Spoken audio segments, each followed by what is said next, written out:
సిద్దిపేట జిల్లా దుబ్బాక నియోజకవర్గం Bhumpally X road వద్ద రైతులు మహాధర్నా చేశారు. యూరియా కొరతను నిరసిస్తూ బీఆర్ఎస్ ఆధ్వర్యంలో రాస్తారోకో నిర్వహించారు. ధర్నాలో పాల్గొన్న ఎమ్మెల్యే కొత్త ప్రభాకర్ రెడ్డి ప్రభుత్వ వైఫల్యాలను ఎండగట్టారు. రేవంత్ రెడ్డికి పాలన చేతకాక పిచ్చి కూతలు కూస్తున్నారన్నారు. రాష్ట్రంలో పరిస్థితి ఇలాగే కొనసాగితే యూరియా బస్తాలే కాంగ్రెస్ పార్టీ నేతల మెడలకు ఉరితాళ్లవుతాయన్నారు. వారం రోజుల్లో రైతులకు సరిపడా యూరియా పంపిణీ చేయాలని, లేకపోతే కాంగ్రెస్ నేతల ఇళ్లు, కలెక్టరేట్లు, సచివాలయం ముట్టడిస్తామని హెచ్చరించారు.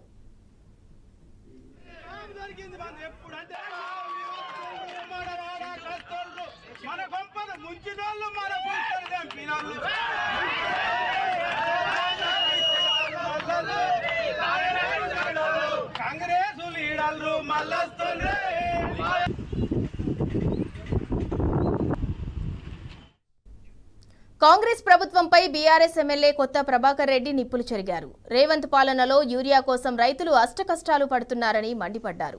కేసీఆర్ను తిట్టడం మీద ఉన్న శ్రద్ధ రైతులకు యూరియా అందించడంలో లేదని దుయ్యబట్టారు. కేసీఆర్ పాలనలో రైతులు ఏనాడు యూరియా కోసం రోడ్ల మీదకు రాలేదని గుర్తు చేశారు.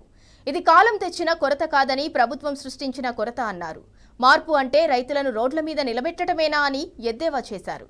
ఇంతటి అసమర్థ ప్రభుత్వాన్ని ఎప్పుడూ చూడలేదన్నారు.